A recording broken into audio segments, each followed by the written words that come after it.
Okay, no shade against the Subaru. It doesn't have a motor, so that's the only reason why it's stuck. And this isn't much of a hill, but grass is really slippery. My van, I don't know if you could see the trails. I couldn't pull with my van today, so we brought the Jeep, and it's just a little bitty Patriot, but it should pull. So we're gonna do that.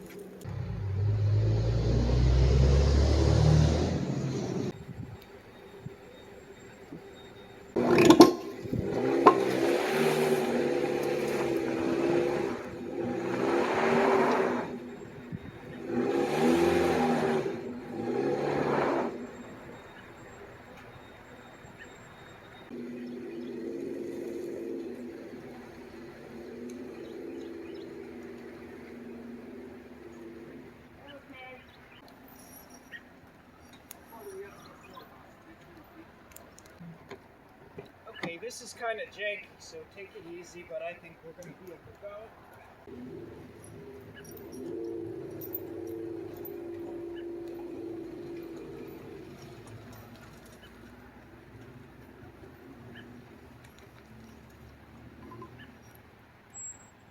Well, that was fun. Now I gotta put it in the garage. This is the struggles, the daily struggles, you know. At least we have vehicles. We've got a bunch of vehicles. That is the only working four-wheel drive vehicle. The Bronco will start and run. I could have brought the Bronco over here, but it'll overheat real fast. And the skid loader, I don't know if the skid loader's heavy enough to be more of a, like it'll pull, but I think it'll spin because it's not heavy enough. I think the Jeep is the most capable off-road vehicle we have. And I mean, it's a Jeep in name, but it's just like a all-wheel drive station wagon, you know? But once it was on the flat ground pulling, that's what gave it the ease of tug. It's a little drier up there and a little more rocky than this. Is bad. I gotta get some gravel down here this summer. What's wrong? What is this mess? I know, I had to pull the van all the way down here to get it run, to get it out of here. That was just getting the van out of here. I had to get us a water buffalo. Everybody needs some water buffalo. I'm going to try and just roll it straight in without any pushing. Okay? See how that... Probably going to need some pushing when you get close.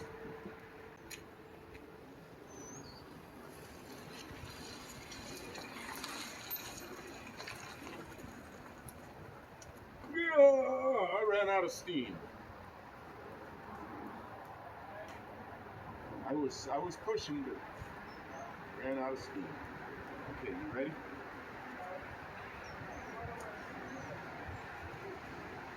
Oh, it's going backwards.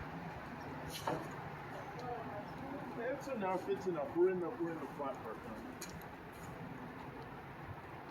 now. I did a little homebrew resurface on it. I had a burn spot here and here where the head gasket was blown that did come out of it. We used a longboard technique, so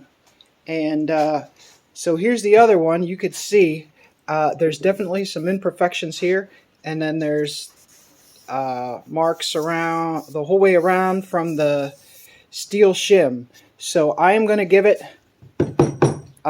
a few minutes with the longboard, and then we will see if I have it back within spec. Alright, just the first couple of passes really reveals the low spots and problems, and the areas of defect really start to pop out. You can see this is where the head gaskets fail on these particular heads. Here and here we're on the other head as well. And then there's a low spot in the middle because there's a steel in between, and that over time compresses this part of the aluminum, so that part of the aluminum is going to be low. So we are going to have to face this down till this comes up, and then these two blemishes are out. It's not like you're going to do this at home, but it is possible to do without a machine. but it is a lot of work. And since this is aluminum, it binds the paper. So you either have to keep changing the paper out, or a little bit, you can use a brush. You can kind of tap some of the clogging out of the paper, and it gives it a little bit of abrasiveness again. But once you get a line that goes continuous from here all the way to here, you know you don't need to do any more cutting in that area. So, you know, you want to work down this way more, or over this way more, or you want to completely change the direction. When you completely change the direction, you start going this way. These cuts, you got to go this way until all of the lines in this direction are etched back through. And that's how you know that you have created a true surface. And then once you get that far, then you go back to your diagnostic tools, and you put your perfect straight edge on it, and you test it with a feeler gauge to make sure that you've not created any irregularities, because I am not a machine, but I am capable of precision work. Okay, it's a couple hundred strokes later, maybe 200 strokes later, and you can see I'm still not bringing up this. This is starting to go. I've been mostly going this way right now, so this is starting to come up. This is not coming up yet, but a lot of it is improved. I mean, you can see there's a change, right? And it's a lot of work. Keep your board so that it doesn't rock. You want to stay true to the surface, and you don't leave the surface. So you stay like that. And anyways, that leaves etching marks, proof marks, and then now I'll go from this direction, and I should see first scratches here, and eventually they should go all the way across again, and that's how I'll know I've cut. Lines, they go all the way through, all the way through, but they don't catch there, so that's still low. That, still low. That, starting to come up. I mean, that's damage done by previous gasket failures. You see, they're getting close, but you know, it's still apparent that there's this whiskers area is failed. And you think about it, clamping, if that clamps and that clamps and that clamps, that's not going to clamp that. You know, that's like a really bad place. That's the worst place to be low. So we've got to take material. In order for that to come up, we don't focus on these areas. We focus on everything that else is high. That's low. We have to bring all the high down the whole way around. So we just have to take it nice and slow, nice long, even strokes. Eventually those will come up. We can't dig at them. That's the opposite of what we need to do. This is just an imperfection now, but there's no low spot. There's just that flaw. Here, you can see that there's scratches through it in both directions, but there's still, you're not going to get it, you know, complete clamping there. I'm not happy with that yet. This one is still bad.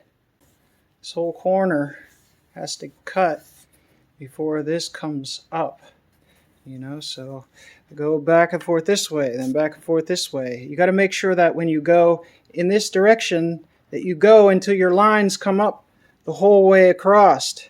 You know, I just went this way and my lines go all the way across. There's one place right here where my lines don't go across completely. So this still needs to come down to make it perfectly square. And you can see this surface is not 1000% true, or else I would have this gray everywhere. But what this does, this is enough that this side keeps this side honest, you know. And when I'm going, I want to, you know, orient myself so that I'm putting even pressure the whole time across this whole piece. Or else what I'll do is if I rock back and forth, I'll definitely see it when I go from out here, when I go across, My lines won't change. If I go this way, my lines won't change. So I don't want to do any of that. I don't know why I'm trying to be in teacher mode, because don't do this. But I'm doing this. Finally starting to show hatch in the center there. And just the tiniest bit there. Boy, that one's deep. I was starting to think it was never going to come. This one, near gone, not because I was working on it, but because I was working on these other ones. And it just happened to only be that deep. So this is definitely the major discrepancy where the head gasket failed on this head. Been at this over an hour now. It is hard work. But $500 is a lot of money. So, and I'd really love for this Subaru to be running and not blowing head gaskets in the future. You know, there's people who would just, because it was this crappy old Subaru head gaskets that are known to fail. And they just slap the good gaskets in them and put them back together and pray. And I think that would have failed again right there pretty quickly. And I think that even where we are now, it might be okay, but we're not going to risk it. We're just going to go until that face is nice and clean. The same thing we did over here. We went and went and went. That same shadow, it was here before I did this now. So I know I can get there. Going at it. Keep going at it. I'll bring you back when I get there. You're going to love it. You're going to be amazed. You're going to be like, well, yeah, if you get that finished, you could make it work. I'm like, well, yeah. I feel confident that'll seal now. That this little mark is not enough to be a head gasket problem. So we got the sealing, and this will seal. I could check it with a feeler gauge. There's still a blemish there, but it is contained. You know. I'm gonna hit it a little more. Maybe I can get it out. I'd like to get it out. You know, because if it did fail up here, then you know there's your blown head gasket. But it didn't fail there before. It failed up here. So there's finished. This one's gonna have a little bitty discrepancy there, but I don't feel like it's gonna be a problem. This one is beautiful. I went back. There were some scratches. Went back and did the faces. I feel really good about that. That is that's quality workmanship for the home workshop. Maybe it wouldn't pass the laser test, but it will. You know, somebody was running that engine up until they stopped running that engine the way it was, and it is way better now. I've made this cutter with a carbide tip off of a blade or off of a circular saw, and I'm gonna see if I can cut a new seat into that. Get a look at what it looks like now. Hopefully you can get a look at what it looks like after. I was real precise with the angle. I used science. Nothing too deep, but definitely need some dressing before I put new valves in there. Well, just when we were starting to see this one clean up just a bit, the heat and the shear of this being at the wrong, sideways force instead of head-on force took off the carbide tip. But we have larger carbide tips that are mounted differently that we could put into something like this. Just the head off and cut out a big chunk of the side of one of these valves and weld it in there. If they were all like that, I could at least lap them in, Like even this one came a little better, although I didn't have the angle yet. But see that's no good. That's really hard. I'll be lapping for a month to get that imperfection out. You see how much better that is. That's no good. Well, that's a good picture of it, how bad it is. That is a little better, and that's better still.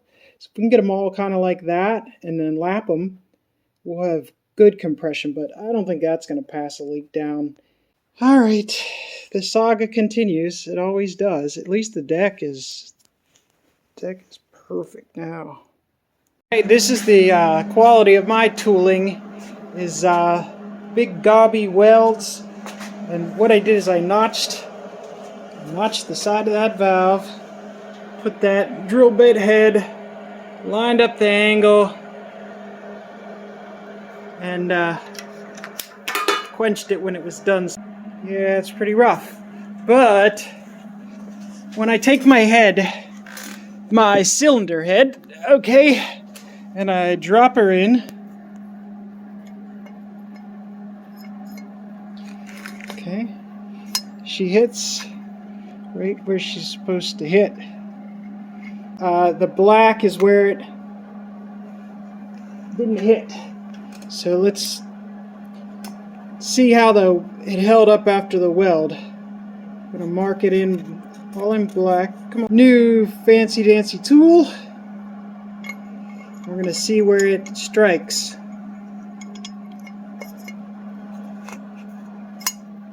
You don't believe me, do you? You don't believe me. This is gonna give us it's gonna tell us exactly what's up with our alignment. And now you see that I'm some kind of pro because I friggin' nailed it. How I lined the angle on this tooling up is I lined this up, and then visually I could tell the orientation by, you know, when it's here, I could tell that the seat is here, and then the tool is lined up in the same way. I make sure the tool is lined on that 45, and then I can tell down here by how parallel this is to this side. Okay, and then once I have it tacked, I tacked it on the back, right? And then I stuck it in there. I did that thing with the marker and etched it, and it was a little bit high, so I pried it up a little bit and then tested it again, and then pried it up, and then the weld broke, so I had to grind it off and then start over and do it again and again and again. And now I got a bunch of weld there, and I'm gonna keep that nice and cool with like water or something. And that's just a masonry bit, and hopefully you know, if I don't let the heat get away from it, because I think it's brazed into the bit, but that's a lot more hold than that little bitty thing had, and that's a lot more carbide to dissipate heat. So if I can get that on all of them, we'll be super happy. Yesterday I worked on this.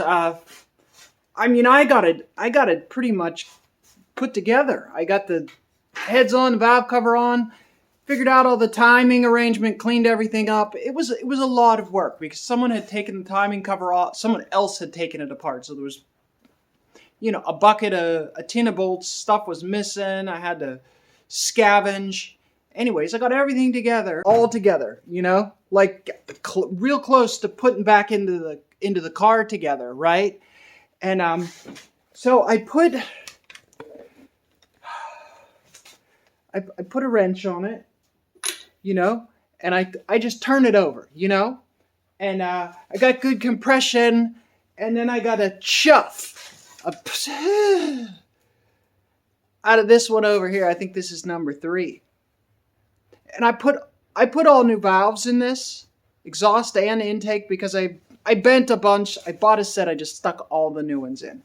And I cut, you saw, I cut all the exhausts. But the intakes look pretty good. Well, they were actually marginal. And I didn't really look into it hard enough.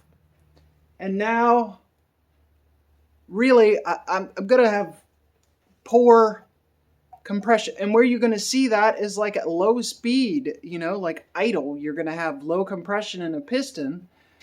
And so we're going to do the right thing, and we are going to take it back apart. I don't want to, you know, like I just want to stuff it in the car and go, you know, 'cause I've never even heard this engine run. You know, I've had this car for like 8 months. It's never going to run right if the intake valves don't seal. And I mean, they leak bad. All the compression is gone out of this cylinder. I don't know, the seats must be way worse than they're not seating. And sometimes you cannot just chuck it in YOLO. I figured that out with the Bronco. The Bronco's messed up. The head gaskets don't seal. I need a win, people. I'm really upset that it's not going very well, but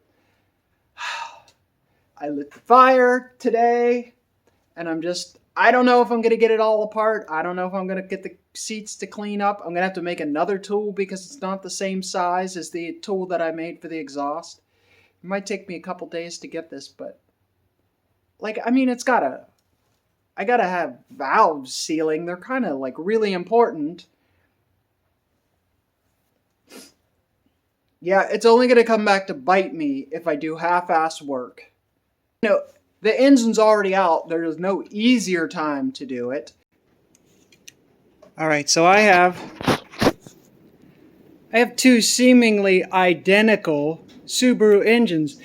This here is an EJ25. It is a 251, and it has standard rocker arms.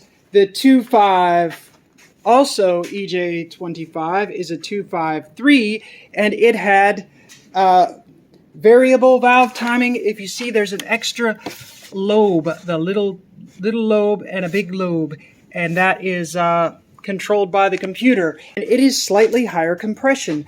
It has, you could see, a little bit of a dome to the piston, or not a dome really. I don't know what that's called, but the pistons are not flat at the top, whereas the 251 are flat, and they're a little dished, and then they have recesses for the valves. And now you can see more so how these have a lot more shape to them. The combustion chamber is slightly different to match. Putting the heads from the older model 251 onto the 253 will cause collision and catastrophic failure, but putting the pistons from the 253 to the 251 will cause slightly reduced compression ratio, but hopefully no other problems, and that is what we're trying to do. Building this Subaru, and I'm actually at the end, and I was foolish, and I was not meticulous about keeping all my parts, and I lost a keeper. Little valve keepers, right? And luckily they're all the same. I had to rob a single keeper out of another motor, which is a big hassle and a whole nother story. I want to show you how I did this for me, because you don't have to have anything real special. So I took a big washer, and I took one of those step bits, and I drilled it out big so that when you put it on there, the keepers will come through, right? And so I put my valve in, stick my... Subaru's real neat. It's got anti-rotate washers down in there.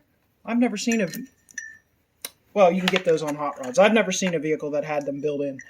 Shows you probably every car since 1980 probably has them or something, and I don't even know.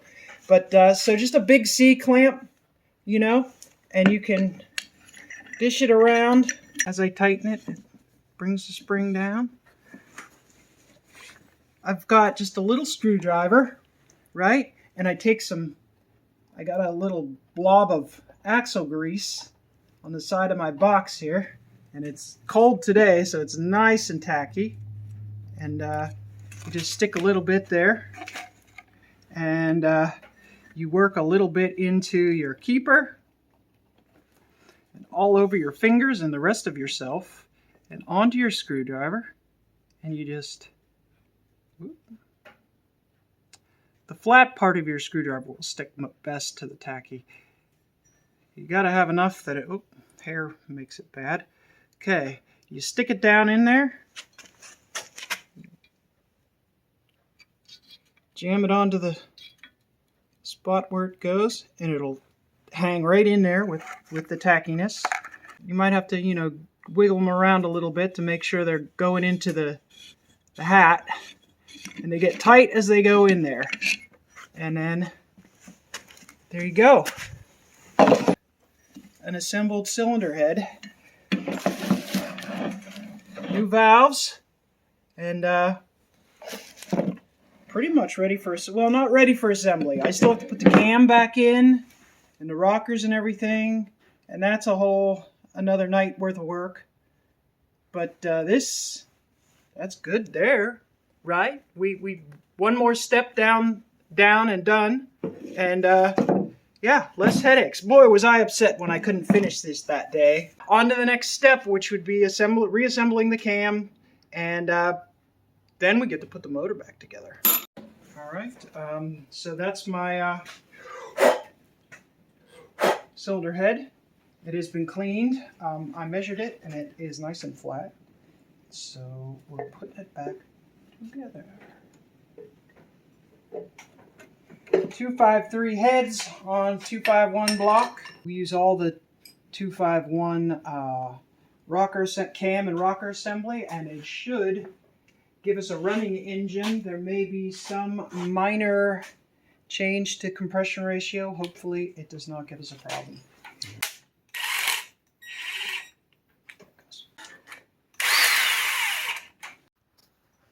Feast tonight, my friends, for tomorrow we slay the Subaru or die trying. Hopefully we don't die trying. The Subaru engine is assembled and it's going in the car tomorrow. Maybe we'll live stream. Yeah, I even have the garage cleaned out enough to pull a car in, so you know it's serious. I've been working on this thing for 2 weeks. New heads, head gaskets, valves, I don't know, a whole bunch of stuff to make it go. And I'm tired.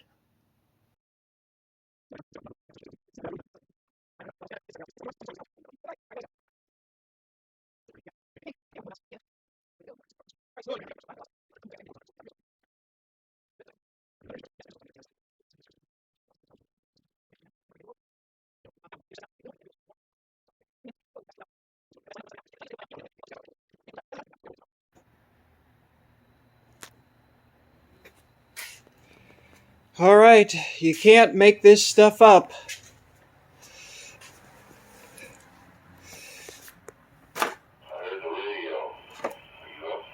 Oh, I'm up all right. There's what's left of the timing. I haven't touched it yet, but that's catastrophic. Those pieces broke. There's a busted cam.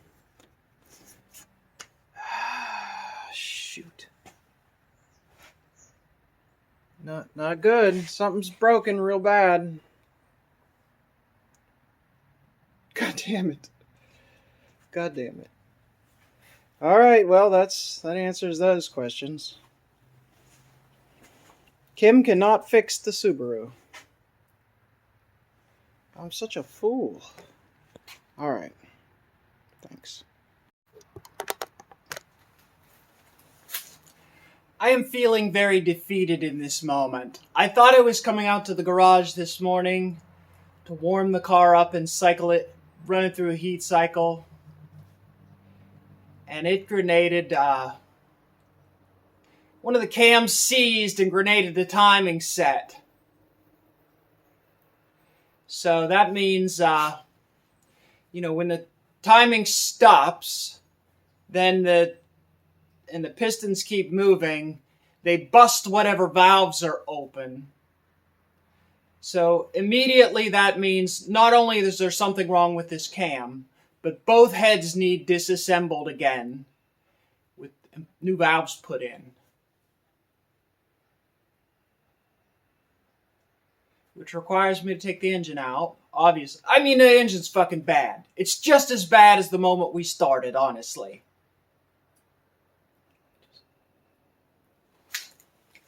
Well, shit. I messed up. I don't know what I did wrong yet, but I messed up. I did something wrong, and all that work is for nothing. 3 weeks of spending all my free time tinkering on this car. And that is a kick in the teeth. What do I do now? Do I invest more time? It's obviously it's not going to take nearly as long to correct whatever's wrong, because I'm very familiar with the vehicle and everything's been turned and stuff like that. But there's still a lot of work tearing it all down. I guess I'm here. I'm going to do it. But boy, what a blow. I feel like a real failure. If you're good at saying encouraging things, please do. I know we've all faced this kind of thing in life where you think you're doing good and you're like right at the finish line. You think you're there, and then it down the tubes.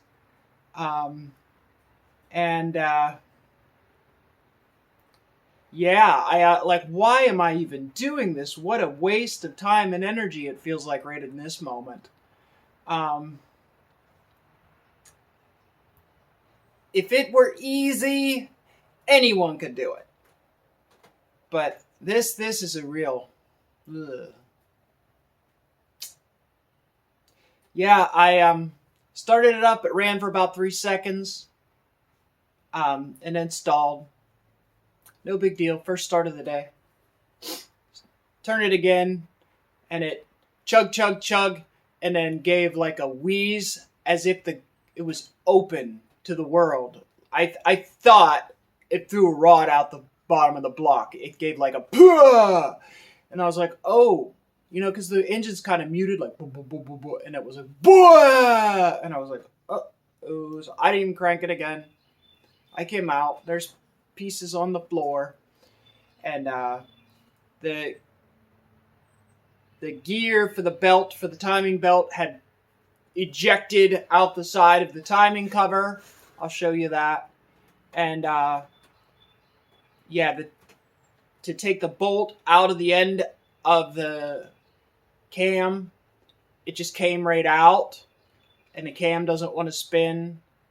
So I think maybe inadequate lubrication, which that's on me. I don't think I really lubricated that cam. I figured oil pressure would come up and lubricate the crap out of that right away.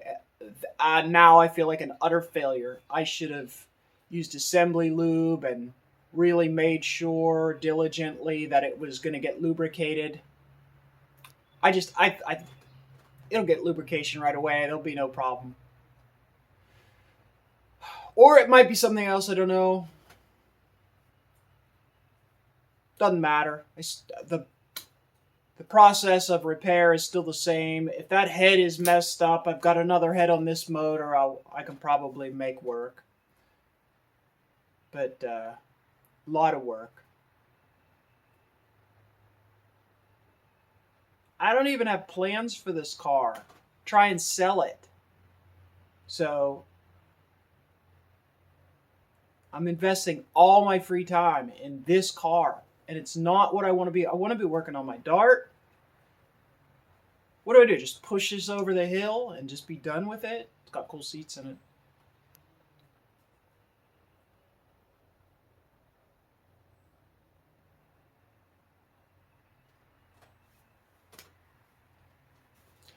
I just, yeah, I gotta get it out of my face. I might be done with this. Maybe forever. For now, I'm putting it aside.